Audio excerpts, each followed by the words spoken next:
राम न जाण्या रे मूड नर, राम न जाण्या रे, राम न जाण्या रे मूड नर, राम न जाण्या रे।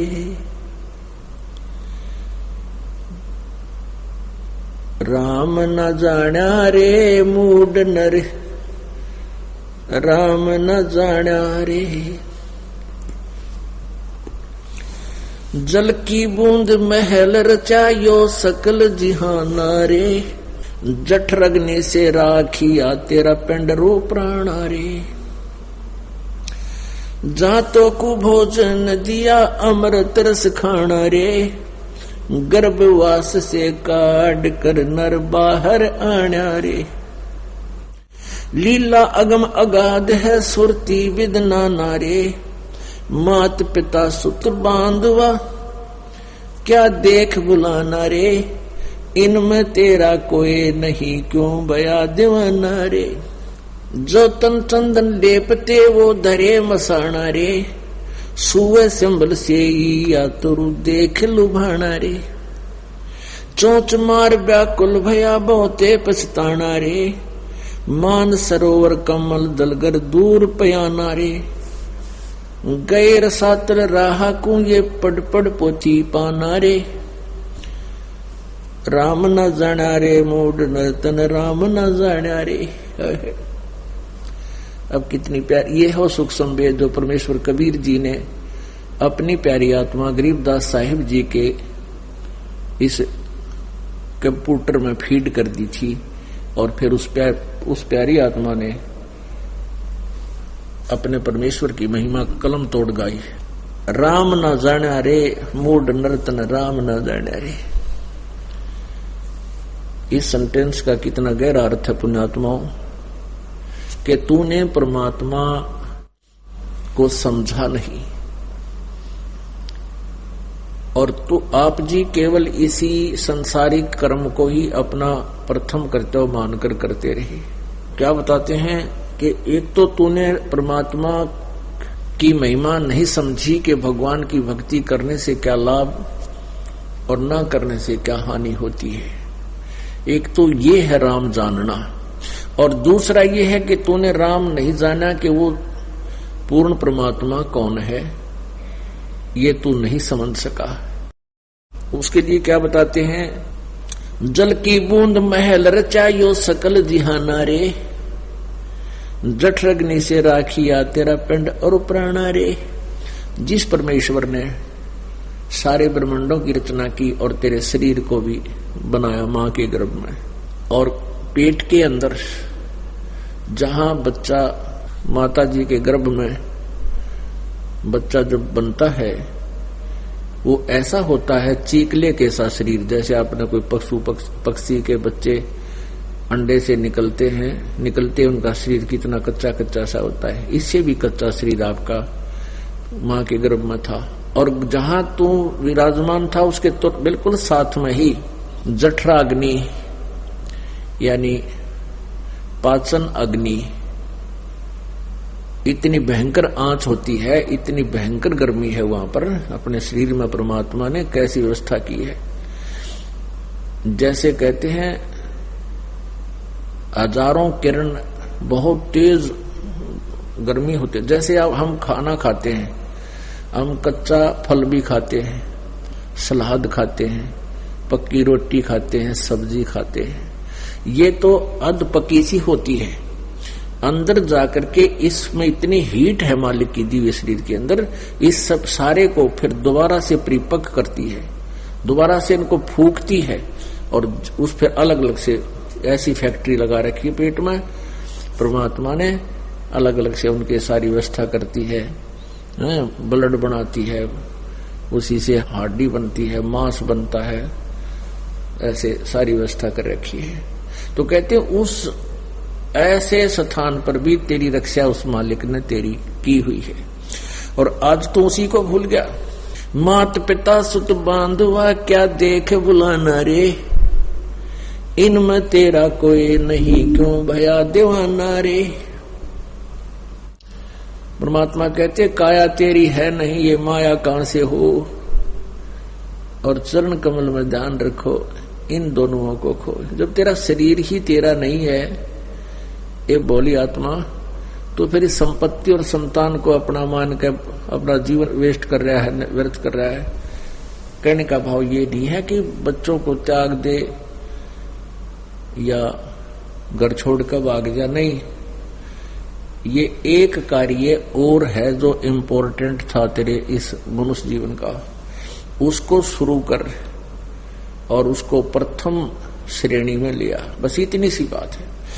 जैसे हम पुण्यात्मा विचार करने की बात है, कोई भी व्यक्ति अपने प्रयत्न करके जब थक लेता है, न उसका कोई कार्य सिद्ध होता है, न उसके घर में कोई बरकत होती है, कोई हानि हो ही रही है, तो फिर वो परमात्मा की तरफ चलता है, परमात्मा से लाभ लेना चाहता है। यदि हम परमात्मा को पहले ही इतना महत्व दें तो हमारे सभी कार्य अपने आप ठीक होते रहे। परमेश्वर कबीर जी ने बताया है कि दुख में सुमन सब करे और सुख में करे न कोई, और जे सुख में सुमन करे तो दुख काहे को होए। सुख में सुमरण किया नहीं, फिर दुख में करते याद, कहे कबीरता दास की, फिर कौन सुने फरियाद। अपनात्मा सुमन का अर्थ क्या होता है? आप जी ने उपदेश ले लिया और स्मरण कर रहे हो आप, और साथ में कोई मर्यादा भी भंग कर रहे हो, तो स्मरण नहीं लगेगा आपका। कुछ पुण्यात्मा ऐसे कहते हैं जी हमने नाम भी ले रखा है, हम भक्ति भी कर रहे हैं, और फिर भी हमारे ऊपर आपत्ति आई है और भयंकर आज आ गई है। तो कहने का भाव ये है दास का कि उन्होंने स्मरण नहीं किया, सिमरण में मर्यादा में नहीं रहे। मर्यादा टूट जाने से ऐसी दिक्कत आ सकती है, अन्यथा नहीं आ सकती। तो सिमरण का तात्पर्य है कि परमात्मा कहते हैं दुख में सुमन सब करें, सुख में करे न कोई। आप दुखी हो, आपको राहत मिली, सुखी हुए, कुछ दिनों के बाद आप इतने भूल जाते हो सत्संग के अभाव से, और फिर गलतियां प्रारंभ कर देते हो लोक लाज में आके। लोक लाज में आके गुरुजी के द्वारा दिए गए आदेश की अवहेलना कर देते हो, उल्लंघन कर देते हो, मर्यादा तोड़ देते हो, तो काल का दाव लग जाता है। कुछ एक ऐसे भक्त हैं जिनके पिछले पुण्य अच्छे होते हैं, और वो पुण्यों के कारण, पिछले पुण्य तो है ही, उन पुण्यों के कारण वो सुखी है। जिस इस नकली लोक में जिसको हम सुख मानते हैं, वो संसारिक दृष्टि से सुखी है, और उसने उपदेश भी ले लिया है। और एक ऐसा प्राणी है जिसके पूर्व जन्म के पुण्य गणे नहीं है, उस पर आपत्ति आ गई है। परमात्मा कबीर जी की शरण में यहां आ गया है, आने से उसने नाम लेने से लाभ शुरू हो गया है, तो कुछ दिनों के बाद उसको दुख आने बंद हो जाएंगे, क्योंकि पुण्य बढ़ जाएंगे, पाप समाप्त कर देता परमात्मा। तो फिर वो कुछ दिनों में उस दूसरे भक्त को देखा देखी कि दूसरा भक्त है, वो भी नाम लिए हुए है, और वो भी मर्यादा तोड़ देता है, जो गुरुजी ने आदेश दे रखा है उसका उल्लंघन कर देता है, और देखता है कि उस पर कोई आपत्ति अभी आ नहीं रही। उसको देखकर वो स्वयं भी विचलित होकर के कोई मर्यादा भंग कर देता है। तो ऐसे फिर आपत्तियां फिर प्रारंभ हो जाती है। जिस व्यक्ति ने उपदेश भी ले रखा है और नाम भी खंडित कर दिया, तो उस पर अब मंत्र उसका है नहीं उसके पास। इस नाम की कमाई बिल्कुल नहीं है। जिसने बीड़ी पी ली, शराब पी ली, मांस खा लिया, या कोई आन उपासना कर ली, या लोक लाज में आके परमात्मा वाले नियम से वो वंचित हो गया, तो उसकी भक्ति नहीं चल रही, उसके पिछले पुण्य चल रहे हैं। और वो सत्संग में भी आ जाता है, नहीं भी आता है, बीड़ी भी पीता है, एक आदमी में गुट्टी भी ला लेता है, और वो फिर भी कहता मैं संत रामपाल का शिष्य हूं। वो कह रहा है पर वो दास का शिष्य नहीं है। हाँ, उसके साथ क्या बनेगी? फिर एक ही दम इतनी आपत्ति आवेगी जब उसके पुण्य समाप्त हो जाएंगे, वो बक्कल उतरेगा, और फिर वो व्यक्ति आकर के कहेगा कि मैंने तो नाम ले रखा था जी, हमारे घर पे भी ऐसी आपत्ति आ गई, तो वो ऐसा पापात्मा होगा कि आसपास के क्षेत्र के 10-5 कोई भगत चारे हो नाम लेने के लिए श्रद्धालु, तो उनके लिए भी वो एक रोड़ा बन जाएगा। यो कहेंगे देखो उनका नाम ले रखा था, आज उनका इतनी आपत्ति आ गई। तो उसके पास नाम नहीं था भगवान वाला, परमात्मा का प्रोटेक्शन नहीं था। जब लग हंसा हमारी आना और काल लगे नहीं तेरा बाण। जब तक हम परमात्मा की मर्यादा में रहेंगे, आन माने मर्यादा, तब तक काल का अटैक हमारे पर नहीं होगा। तो इस प्रकार हमने परमात्मा की भक्ति के साथ साथ मर्यादा की भी आवश्यकता पड़ती है। जैसे हमने खेत में बीज दिया, समार भी दिया, बीज भी डाल दिया, डोल बनाई नहीं, उसकी डोली नहीं बनाई, उसके चारों तरफ मेड़ नहीं बनाई, डोला नहीं बनाया, तो पानी डालेंगे वो भी इधर उधर बिखर जाएगा, खाद डालेंगे वो भी इधर उधर बिखर जाएगा, तो फसल नहीं तैयार होगी। तो मर्यादा एक डोल बनेगी और ये अति आवश्यक है। इसमें परमात्मा की भक्ति को रोकने के लिए, इसको परिपक्व करने के लिए, मात पिता सुत बांधुआ क्यों देख बुलाना रे, इनमें तेरा कोई नहीं क्यों भया दीवाना रे। जो तन चंदन लेपते सो धरे मसाना रे, सूर चंबन से या तुरु देख बुलाना रे, और चौंच मार व्याकुल भया बहुते पछताना रे। एक तोता पक्षी होता है, इसको सुआ कहते हैं। सुआ पक्षी होता है और वो परिपक्व फलों को खाता है, चोंच मार मार के खुशी से पके पके फलों को खाता है, शेष को छोड़ देता है। तो कहते हैं तोता क्या करता है, पहले से ही वृक्ष की आशा करता है, ये वृक्ष बड़ा होगा, ये पेड़ बड़ा होगा, इसको फल लगेंगे और खाऊंगा। तो तोते ने एक संभल के पेड़ के ऊपर, सिंभल के पेड़ के ऊपर आस्था लगा ली कि ये पेड़ बड़ा होगा, इसका फल लगेंगे और फिर मैं जी भर के खाऊंगा, आनंद मनाऊंगा। तो क्या हुआ, 10-12 वर्ष के अंदर वो पेड़ बड़ा हुआ, उसके फल लगे और फल इतने बढ़िया लगते हैं जैसे बहुत मीठे स्वादिष्ट मिलेंगे। जब वो परिपक्व हो जाते हैं तो उसके फलों में, उसके डोडों में कपास होती है, रुई होती है। अब तोते ने देखा कि ये पक गया है, इसको खाऊं, उसने जोर से चोंच मारी, वो रुई उस डोडे की तोते की चोंच में फंस गई।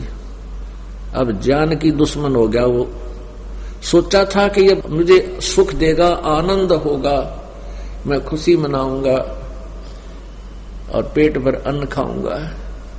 अंत में उसमें डोडे में कपास पाई, वो खाद्य पदार्थ नहीं था। तो परमात्मा इसकी तुलना आप जी से करते हैं। आप जी संतान उत्पत्ति करते हो, संतान उत्पत्ति होने के बाद फिर उसकी परवरिश के लिए दिन रात परिश्रम करते हो और ये सोचकर करते हो कि मुझे बुढ़ापे में सुख होगा। अब तो मैं युवा हूं, मेहनत करके बच्चों को पाल दूंगा और बुढ़ापे में चैन सुख का सांस लूंगा और आनंद से रहा करूंगा। अब बुढ़ापे में जैसा आनंद से रहेगा तेरा जिए जानेगा। बुढ़ापे में रह लिया आनंद है, शरीर काम करे नहीं, जाड़ दांत जाते रहे, शरीर में वीकनेस कमजोरी इतनी आ जा, उठा जा ना बैठा जा, आजमा खराब हो गया, कदे कहीं दर्द है कहीं कुछ है। और परमात्मा क्या बताते हैं, बूढ़ा होवे पड़े खाट में सुने वचन खारे, कुत्ते तावण का भी सुख को न ये छाती फूकण हारे। ये श्लोक सुनेगा बुढ़ापे में, सुख तो 100 कोस दूर चलेगा। अब क्या होता है कि बूढ़ा बुढ़िया की ड्यूटी कंडम हो जाए, वो खाट पे बैठे रहे अपने घर में, पौड़ी में, द्वार के आसपास उनकी चारपाई डाल देते हैं। तो पुत्र वधू खेत कार्य में अपना जाती है, बाहर मजदूरी पर जाती है, या कोई गोबर पानी डालने जाती है, लेने आ जाती है। तो उनको कह के जाती है सास ससुर को कि तू ध्यान रखना कहीं घर में कुत्ते ना घुस जा। अब कुत्ते तो आदमी बूढ़े की तो कहाँ दाब मारने थे, वो तो ऐसे आंख में चौनिशी कर जाते हैं, बढ़ जाते हैं।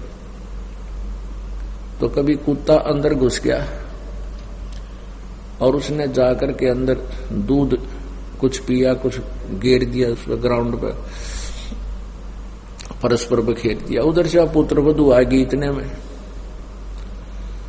और उसने अंदर जाकर देखा कुत्ते ने उत्पात मचा रखा। तो बहुत गुस्से में आकर के उस बुढ़ा बुढ़िया को कहती है कि तुम इन कुत्तों को भी नहीं रोक सकते, तुमने हमारी छाती फूंक दी, तुम कुछ भी करने के को ना। यानी इतना नाराज होकर के वो बोलती है जिसका दूध बिखर गया हो, जमीन पर गिर गया हो। तो बुढ़िया को फिर ये वचन सुनने को मिलेंगे। कहते हैं बुढ़ा हुआ पड़े खाट में, फिर सुने वचन खारे, और कुत्ते ताउन का भी सुख को ना, तुम छाती फूकना रही। पुणात्माओं, परमात्मा हमें ये याद दिलाते हैं कि तुम्हारे साथ ऐसी बनेगी जैसे उस तोते गेला बड़ी। जो भक्ति नहीं करते वो प्राणी, उनका अंत, उनके साथ परिवार का व्यवहार ऐसा होगा, बहुत रूखा होगा। और जो भक्ति करना शुरू कर देते हैं, परमात्मा की भक्ति ही कर रहे हैं, तो उनके अंत में आप देखना परमात्मा ऐसी व्यवस्था कर देगा, उस अपनी प्यारी आत्मा को दुख ही नहीं होने देगा। ये परमात्मा की भक्ति साधना का एक नियम है, ये उसका फल है कि आपको दुखी नहीं होने देगा। एक बार एक त्रिलोचन नाम का भगत था, और वो परमात्मा की मर्यादा में रहकर साधना कर रहा था। परमेश्वर कबीर जी रह कर आते रहते हैं, कभी केवल एक संत रूप में रह करके चले जाते हैं, और कुछ एक भक्तों को परमात्मा का लाभ दे जाते हैं, जिसका उदाहरण दूर तक फैला रहता है कि उनको एक संत था, उसने ऐसे कृपा करी, भगवान की कृपा से उनको ऐसे लाभ हुआ। तो इस कारण से हम परमात्मा की महिमा जीवित है, परमात्मा की सतिथि अभी तक ज्यों की त्यों है। अन्यथा ये काल भगवान चाहता है कि इनको गलत साधना पर लगा दूं, शास्त्र में साधना ये करें, गलत ज्ञान दे दूं, और ये परमात्मा से मिलने वाला लाभ इनको मिलना बंद हो जावे, और ये सब नास्तिक हो जावे। जैसे पूरा रूस हो गया नास्तिक, और पूरा चीन कंट्री हो गया नास्तिक। तो ये चाहता है कि ये ऐसे हो जाए सभी, फिर टंटा कट जाए, वहां कोई सुने को नहीं कबीर साहब की, जो अपनी प्यारी आत्माओं को अपने पास ले जाने के लिए आता है। तो त्रिलोचन भगत के ने परमात्मा की शरण ली, नाम लिया, और उनके बताए अनुसार साधना करते रहे। वृद्ध हो गए और उनके एक नौकर था, कुछ जमीन थी और थोड़ी बहुत जमीन थी, उससे गुजारा हो रहा था। और एक नौकर था, उसका नौकर बहुत सेवा करता था। नौकर के कोई ऐसी घटना घट गई कि उसको जाना पड़ गया, और उसको त्रिलोचन ने भी मना नहीं किया कि जा बेटा। अब वो नौकर चला गया, तो पीछे से क्या हुआ कि उसके जाने के कुछ देर बाद ही त्रिलोचन भगत का दस्त लग गए, डायसेंट्री होगी, और इतना वीक हो गया, उठा जाना बैठा जाना, पानी भी नहीं पी सके। तो बड़ा दुखी हुआ, परमात्मा को याद किया, प्रभु या कौन बनी, वो बच्चा भी चला गया। तो प्रभु ने क्या किया, उसके नौकर का रूप धारण किया और वहां आ खड़ा हुआ। तो उसने पूछा कि बेटा गया नहीं तू? अक नहीं महाराज जी, आपकी इस स्थिति को देखकर आप कुछ ढीले से चल रहे थे, मेरे मन में आ गया कि महाराज जी बहुत ढीले हैं, और स्वस्थ हो जाओगे तब जाऊंगा। 1 महीने के बाद वो नौकर आया। नौकर आने से 2 मिनट पहले, आध घंटा पहले, 20 मिनट पहले परमात्मा वहां से अंतर्ध्यान होगी। वो नौकर आया और अपने घर से कम 200-300 किलोमीटर का रहने वाला था, पैदल आते जाते थे। वहां से वो कोई सामान लाया था, उसने कहा प्रणाम गुरुजी, प्रणाम महाराज जी, प्रणाम बेटा, आ गया। वो न्यू तक कह दी, ये लो, ये हमारे खेत में ऐसा होता था, ये फसल लाया हूँ, और वहां के भक्त आपको, हमारे गांव के सभी भक्त आपको ऐसे ऐसे प्रणाम बोल रहे थे। और त्रिलोचन उसके मुंह की तरफ देख रहा है, ये बोल क्या रहा है भाई, क्या बता रहा है बेटा, कौन है, किसके बारे में बोल रहा है तू, क्या कह रहा है, कहां से आया, क्या बात होगी। जी मैं वहां से आया हूं, अपने गांव से आज, और ये सामान ले आया हूं आपके लिए, वहां के भक्तों ने ऐसे ऐसे दिया है, प्रणाम किया है, और ये मैं अपने घर से लाया हूं ये आपके लिए। और गुरुजी ऐसे ऐसे रास्ते में बड़ी दिक्कत आई, एक जगह तो ऐसे था। वो कह रहा है भले आदमी तू बोल क्या रहा है, तू सच्ची बता, क्या कह रहा है तू यही नहीं था मेरे पास।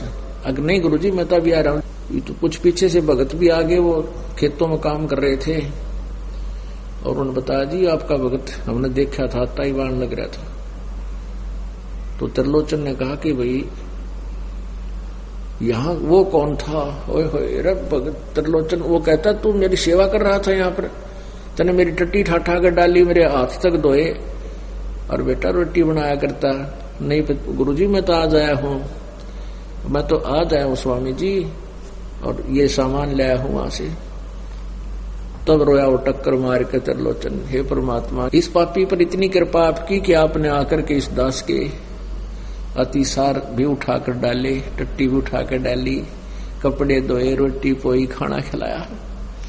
तो परमात्मा कहते हैं यदि आप जी सच्चे दिल से, देखो भक्ति तो सभी करते हैं, बच्चे स्कूलों में सभी पढ़ा करते हैं और सभी विद्यार्थी होते हैं। कुछ एक बच्चे इंटेलिजेंट होते हैं, अच्छी मेरिट से पास होते हैं तो अच्छे ऑफिसर बनते हैं, तो उनको ही विशेष लाभ मिलता है। तो ऐसे ही कुछ फेल भी हो जाते हैं। तो पुण्यात्माओं आप ही में से आप सच्चे दिल से सच्ची साधना, जैसे दास बताता है, मर्यादा में रहते हुए करो, और फिर देखना परमात्मा की लीला है। भगवान वही है, किसी चीज में कोई परिवर्तन नहीं हुआ है। परिवर्तन इतना हो गया था कि हम परमात्मा से मिलने वाले लाभ की विधि से वंचित हो गए थे, और हम परमात्मा की परिभाषा से भी अपरिचित हो गए थे। वो स्वयं परमेश्वर ने आके बताई है। मात पिता सुत बांधुआ क्यों देख बुलाना रे, इनमें तेरा कोई नहीं क्यों बहा दीवाना रे, सुअ सिंबल से या तुरु देख लुभाना रे, और चोंच मारी व्याकुल भया बहुते पिस्ताना रे।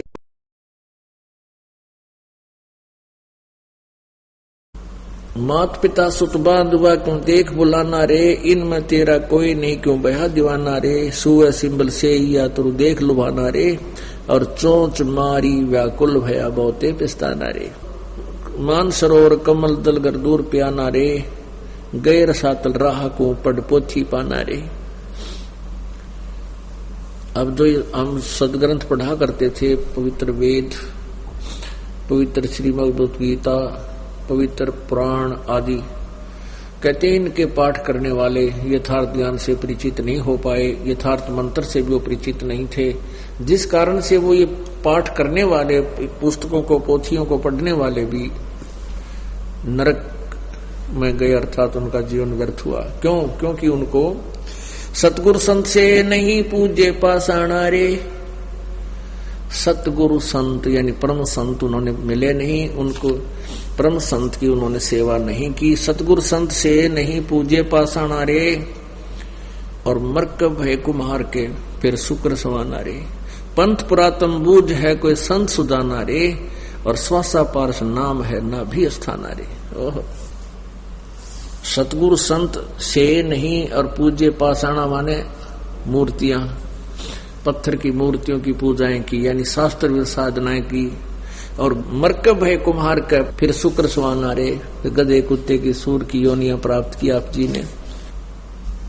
पंथ पुरातन बूझ है कोई संत सुदाना रे, कोई बहुत ही बुद्धिमान व्यक्ति उस मूल ज्ञान को सुनता है, उसके बारे में जानकारी प्राप्त करता है। पंथ पुरातन बूझ है, पुरातन माने वो आदि पंथ के बारे में कोई एकादा ही पूछता है, और स्वासा पारस नाम है ना भी स्थाना रे। हृदय में हरिपाई ये त्रिकुटी प्रवाना रे, गगन मंडल में गुम्मट है जहां धौजा निशाना रे। हाजिर नाजिर है धनी साहेब दिलदाना रे,